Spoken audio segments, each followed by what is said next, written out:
Hello and welcome to Sisters in Sync, the Tapestry of Loss. My name is Ashana. And my name is Marcia. And we're so delighted that you're with us today for our first episode of the Tapestry of Loss. We are here today because between myself and Marcia, we have a common knowledge and experience of loss in our own rights. You know, I've experienced loss and Marcia's experienced loss, and so because we share a commonality about grief and loss, we are trying to produce this program that we believe will help many others, because we understand that loss and grief is not just linear. There's so many aspects to it. Marcia. And the question is, what do we understand about grief and loss? And there are many definitions, aren't there, Marcia, for That's grief right. and loss. And we are not here as experts. We're not saying that we're experts, but just to give a little overview what we found out or what we would want you to understand about grief and loss. And I'm going to just read this, Marcia. It says here, loss isn't just about death. Loss is the experience of having something meaningful taken away. That could be a personal relationship, a role, a dream, your health, even your independence, your identity, your stability, or even part of yourself. The world changes. It does, exactly. And then it goes on, it says, and grief is the emotional, mental, physical, and spiritual response to that loss. It's the process of adjusting to a world that has changed, because when we lose something, and we've lost something, our world changes in so many different ways. And it says here that can happen sometimes slowly and sometimes suddenly. That's right. Well, my loss was quite profound. Ashana has a loss as well, but mine, I can only relate to my own. I lost my ex-husband, and the grief was quite profound. It was different from what I anticipated, and even to watch my own children going through. That shows that grief and loss are layered. It's a layered thing. As you grieve, people grieve differently. Exactly. Yeah. And sometimes, Marcia, you talked about ex-husband. I know you're married again, aren't you? Yeah. And sometimes people would believe that, well, because an ex-partner, ex-husband, That's right. that you shouldn't grieve for that person. You stop. There's the feelings that there, but that isn't your reality. But we'll delve a little bit more into that in a little while. And as Marcia says, I've had numerous grief in my life. When I lost my parents. Yes. And that was many years ago, and 12 years and 13 years, and my father passed first, and within a year I lost my mum, and so as an adult becoming an orphan, it was like, that is just crazy. And whilst that loss was really painful, Marcia, it wasn't until me losing my daughter, which was a sudden passing in 2022, that experience really changed my whole perspective of loss. And then not long after that, I lost my great-grandson. He was only 4 months when he passed. Yes. So we have a commonality regarding grief and loss. And like Marcia said, different experiences. Nevertheless, we have experienced loss and grief. Yes, but at the same time, not all grief is acknowledged. That's correct. Some are just completely dismissed. So we need to give ourselves permission to grieve. Yeah. And they call that disenfranchised grief, don't they, Marcia? That's right. The grief that doesn't get recognised. So whilst we said, we've lost individuals, people, and all those get recognised, don't they, Marcia? Like, you have a funeral, and people, the community know, the family know, That's and everybody right. comes out. Everyone comes, and you're able to sort of say your goodbye properly. And they expect that grief. They expect some kind of mourning. But the disenfranchised grief, which is what we recognise as we came together. We came together because of our dismissed experiences, and we realised that in that there's a lot of grief that wasn't recognised. So that's why the disenfranchised grief, isn't it, Marcia? That's right.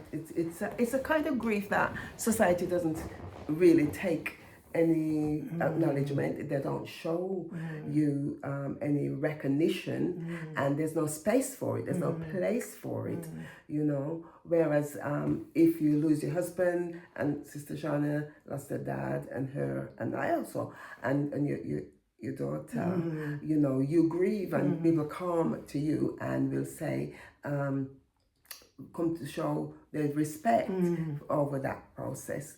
But then when it's disenfranchised grief, you're literally standing on the side. But it doesn't just affect, it doesn't just apply to relationship, it applies to losing things. Exactly. You know, animals, your pets, your identity, you know, your job. That's where disenfranchised grief, because people are thinking you've left the job, you chose to leave, but then the situation, or you was dismissed, or you might have lost your ex-partner, or been involved with someone that was a secret, and then you find that you're on your own during this, you know. So regardless of the grief, regardless of what it is, you need permission to grieve. Exactly. As I was thinking this morning, I thought about you losing your job. You know, you're losing someone while you're on your job. Say you lose your father, your mother, and you're given compassionate leave. You know, 6 days compassionate leave, and you go back and you're expected to function fully, normally. You know, sometimes you find that individuals don't even ask you because they don't want to ask you, because they don't have the time, and they don't want to really hear how you actually are feeling. Exactly. So you're left. And sometimes people don't even know what to say to you. That's the genuine ones, they don't even know what to say, so they avoid saying anything. So, are you okay? The closed question, so you're gonna say yes. And move on, keep it moving. And try and carry on, you know, but then you have close people that you can, you know, sit there and listen to you, and so you can express your feelings. That's right. Regardless of what is lost, you know. I think, you know, Marcia, some of the things that you just listed off there, in terms of that they're not seen as big enough, that people grieve. You know, how can you grieve? Right. You know, you're losing your job, or how can you grieve losing your hair? Hair loss for someone who's going through illness or sickness. You know, they now have to wear a wig, and we know people wear wigs and have their hair done in different ways, and that's your choice, isn't it? That's a choice. Yes. But when you have to now resort to that, or make a decision to shave the whole head, you know, in a bald head, or having to wear a wig because you don't want to be, and they say, you know, you don't feel like your crowning glory's gone, and they say, don't they, your hair is your beauty. That's right. And it can be really traumatic to lose your hair. Even the one you mentioned about a pet. Now, you know, and we're going to bring a lady on, you know, one of our future series, and she'll talk about losing her pet. And I remember Marcia speaking to this individual, and she lost her cat. It went missing, and she had a few cats, and she told me a cat went missing. And at the time, me and my ignorance, and she said, "Oh, my cat's gone missing," and I'm like, "Yeah," because me, I'm like, and you know, and she was really distraught, not, you know, broken down and on the floor or anything like that, but she really felt bad that she couldn't find her cat. She went out looking for it, asking the neighbours and so on and so forth. And at the time, I couldn't understand that. It wasn't a person.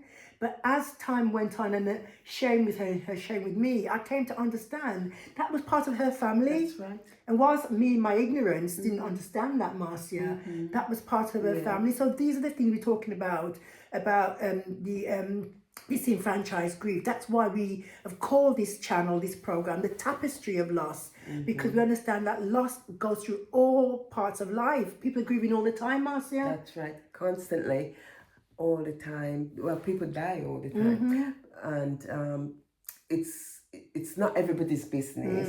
You know, you could lose someone, but everybody else is going on. That's right. So you're there with the grief in yourself. You could lose an object. I remember, you know, my husband was clearing up, and I had a pile of letters that I don't think he realized how important they were to me, and he threw them out. And they were all the letters that my grandmother sent me from I was 12 years old. Wow. From Jamaica, a correspondence, and you know, I still reflect, and I'm still thinking, I wonder if he did put them over that cupboard. I wonder if he did put them there. When I said, "Where's everything?" He said, "I clean up everything and burn everything." Oh no! Wow. And that was so painful for me, because I still would go back and read a letter that I got when I was 12 from my grandmother, because she raised me. So it's little things like that, just losing something that is so important and significant to you that it doesn't really matter to anybody else. You know, it doesn't matter to him, but it matters for me, because of my connection with my grandmother. That letter took 3 weeks to come here. Yeah, wow. Back in those days, didn't they? Yeah. And vice versa. Yeah. Blue seal. The airmails. You know? It's called airmails, weren't they? Yes, I remember Mum receiving them, and she'd get us to write them to family in Jamaica. But you're right, and I think we go back to saying that when we lose an individual, it's the norm then, so to speak, to grieve that individual. Yes. But if you lose even an heirloom, it could be a gift that somebody gave you. That's right. And you tell anybody, you feel like, you're feeling heavy that you've lost this thing. People don't understand that, and we want to say, like Marcia said at the outset of this recording, that you're entitled to grieve. That's right. Whether anybody understands it or not, we are saying today we understand, because we are on a journey of bringing a message to say, look, it is okay to grieve, whether that be an heirloom, whether it be a ring, whether it be an item of clothing, another thing that people grieve, Martin, I can attest to this, putting on weight. Hello.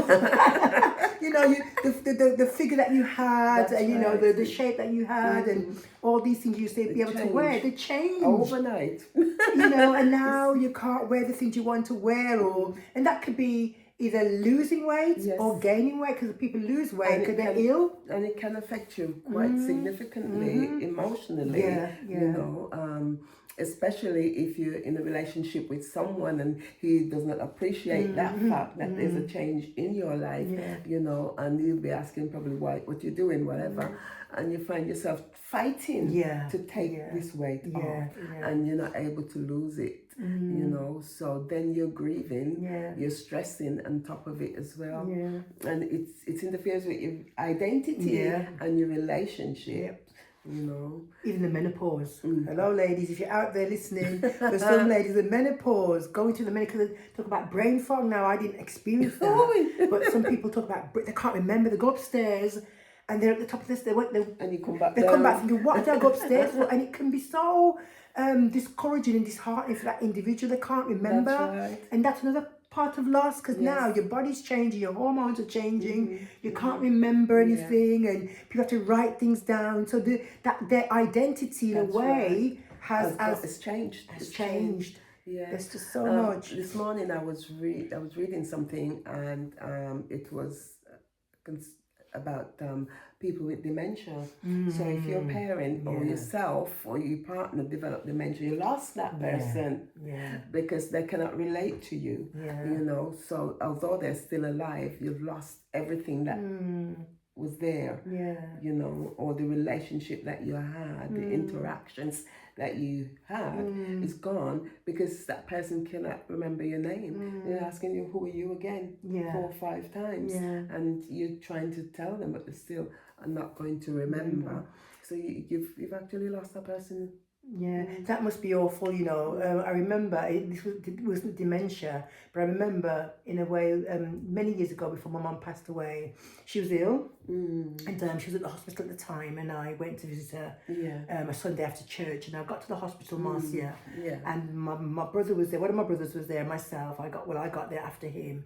My mum was in conversation with my brother, talking away, and I arrived, and I said, "Hi, Mum." And she looked at me, Marcia, bewildered, like, "Who are you?" And I said, "Mum, it's me." And she looked at me like, who are you? Kind of thing, Jamaican, who you is. And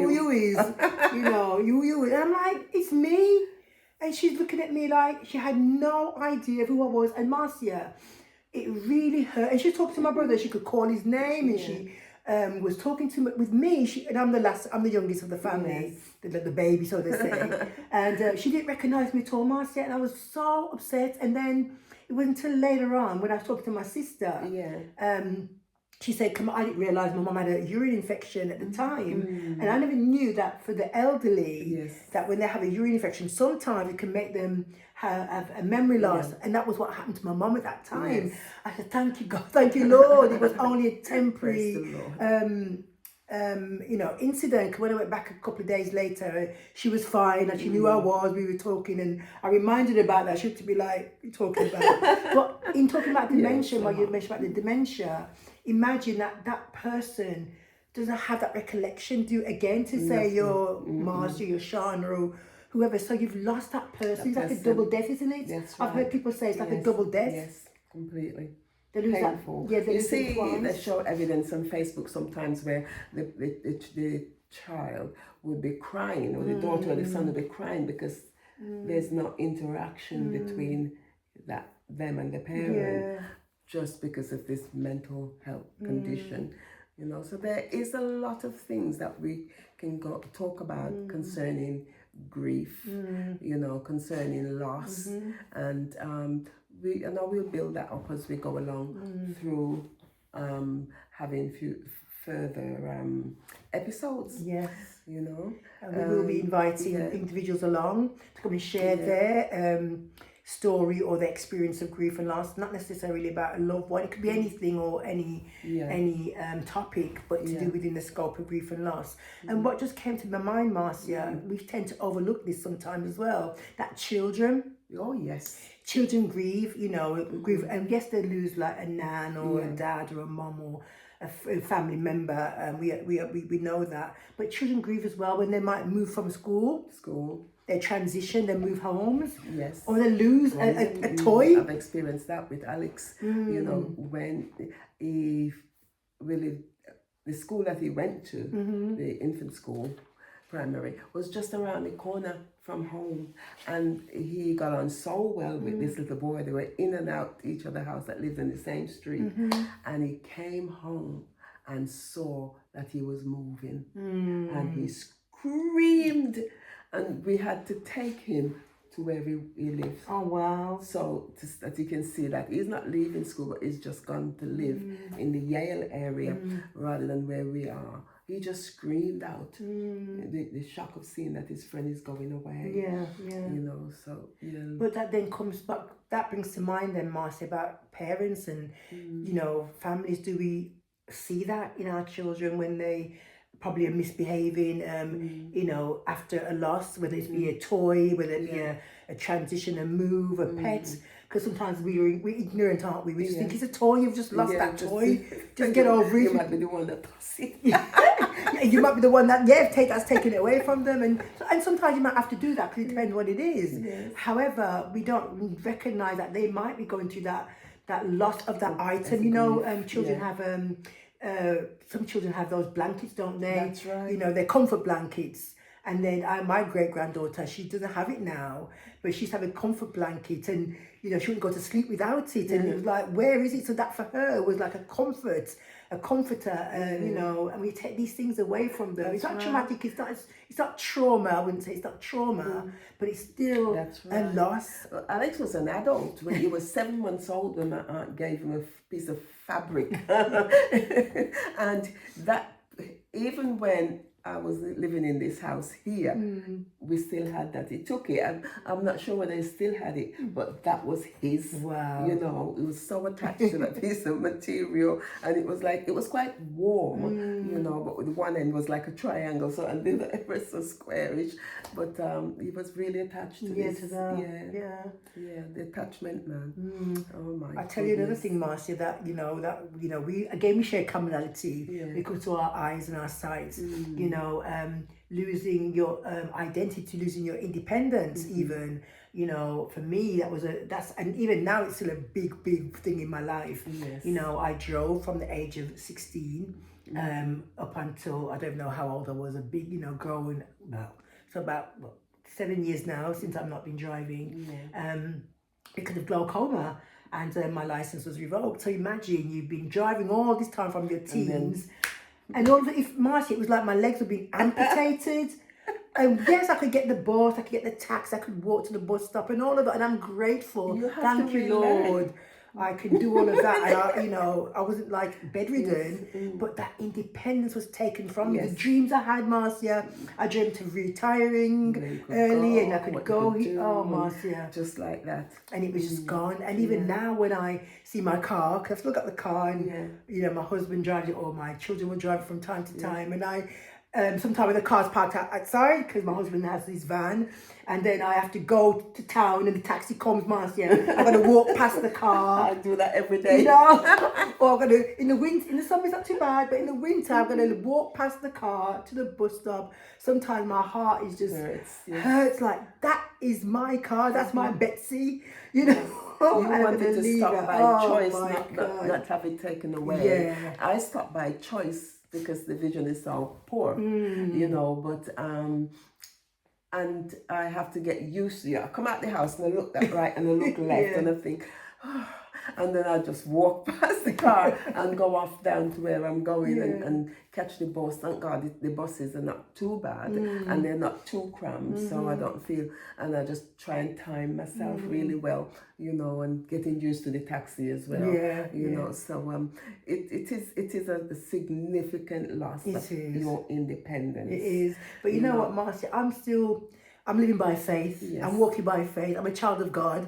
And put that out there. We are both children of God. We're both Christians, love the Lord, passionate about the things of God. Amen. And so for me, whilst the doctors have said whatever, they give you the prognosis, the diagnosis, or whatever, and we have to be wise. We have to use our medication and take medication, do all of those things. However, there's a higher power, not even power. There's a higher one that is able to do, the Bible tells us in Ephesians 3 verse 20 that God is able to do exceedingly and abundantly above all that we ask or think, according to the power that works within us. So whilst I'm not here to preach, I'm here to say that I still believe, Marcy, that one day I will have my driving license again and my keys, and I will drive that car again, Marcy. I believe in that. And so we bring in a message of hope in the midst of all that you're going through. You might be going through whatever grief or loss that you're experiencing. We want to just say to you, there's hope. There's hope in terms of we want you to know that whatever you're grieving, it's not too small, it's not too big, because we understand that, we understand that, and that's why we've created this channel. We've lost you. Hold on a minute, we get you back. There we go. We've created this program, this channel, to bring a message really to those who are going through any form of loss or grief. I'm excited, Marcia. Yes. I'm excited about what this will transpire to. And we hope that you're excited too. This is our very first episode. It is, and there's more to come. Yes, that's right. There's more to come. And if you are someone that is going through grief and loss and you want to come on our program, we're going to invite you to share that in our YouTube channel. There's a way that we're going to work it out, that you can contact us through our YouTube channel and we'll get in contact with you. And, we'll see. We're not going to promise anything. You might live somewhere far and we can't get there. And at the moment we're limited. Find a way. But we will find a way. But we're looking forward to what will transpire from this program. Okay. And what next? So if you ever felt like your grief was not valid, every grief is valid. Everyone.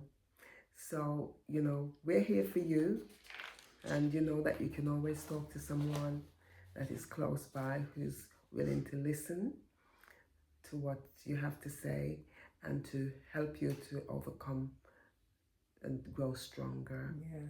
Definitely. There's always someone. Whilst people might be flippant because they might look at you and think, what wealth? That's not important. You know what I think, Marcia, before we wind up, I think what's important that you can find someone that really can be a listening ear, like an active listener. That's right. Because some people, like you said earlier, Marcia, when people expect you just to say, I'm okay, they don't have time. But you can find a trusted friend or colleague or someone who you can say, you know, look, this is how I feel today. Would you just listen? And they might not have an answer. And you know, the Samaritans, because I've worked with Samaritans, it's a global, and you can always call them and talk to them, and then hang up, and it goes no further. Can you contact the Samaritans regarding any type of loss, or is it just an individual? You can contact them about any circumstances. Brilliant. And there is cruise bereavement that you can contact if you want to speak specifically about loss. It's cruise bereavement, you know, and that's another big organization. I've sort of worked with both of them voluntarily some time ago. And then you have your ministers in the church as well. And if you're a child, you can talk to your teacher, you know, and nurses are supposed to be able to support you in your grief, you know, and sometimes there's stuff online that you may find helpful as well, you know. Okay. So there is help out there. It's just finding the right one for you, because not all cap fits everyone. So just finding what's suitable for you and just knowing and believing that help is out there and you can access it. You don't have to grieve alone. And there are times when you might just want to talk to no one, and that's fine, because grief is a season. There's a season where you just want to be alone in that place, and that's okay. I think the problem is if you stay in that place too long, and it can become depression, and depression can turn then into something else. And that's the worry and the concern. But grief is crying and silence and laughing. However you grieve, there's nothing wrong with that, because you might be laughing at memories. The emotion comes and goes. 1 minute is a happy one, the next minute is a sad one. Lots of different memories will come up, and I always imagine the lottery balls have all come down. So a situation, an emotion comes, you deal with that, you put it back in. Another one comes, you deal with that. And gradually, because Kubler-Ross says, 18 months? Kubler-Ross, she's one of the book that we kind of tend to draw on Death and Dying, she wrote. Elizabeth Kubler-Ross. And the stages of grief and loss. A bit of information, both in the book and online, that you can go into. Definitely. Mind has leaflets as well. That's right. Yes, they do. They do. There is a lot of information out there. She's accessing it and reaching out if you need help. Do not be ashamed to send reach us a out. message. Don't be ashamed. We don't discard any type of loss or grief, because we have gone through that. We've gone through that experience, and that's why we are here, sisters in sync, and the tapestry of loss. And so we want to say thank you for joining us for our first episode. That's right. And we look forward to these conversations in our next episode. We hope you can join us again. In our next one. We look forward to sharing with you. If you mark this page, then you subscribe, then you'll be able to get the link when it comes out. Isn't that right? Exactly. What they say, Marcia, like, share and subscribe. That's right. Like, share and subscribe. Like, share and subscribe. And hit the notification button. Exactly. We look forward to hearing from you. Yes, share your thoughts. We want to hear your feedback. You know, how we can improve. Because we're here for you. We're here to serve. We're here to serve. So from me, Ashana, it's bye for now. And from Marcia, see you next time. Bye. Bye.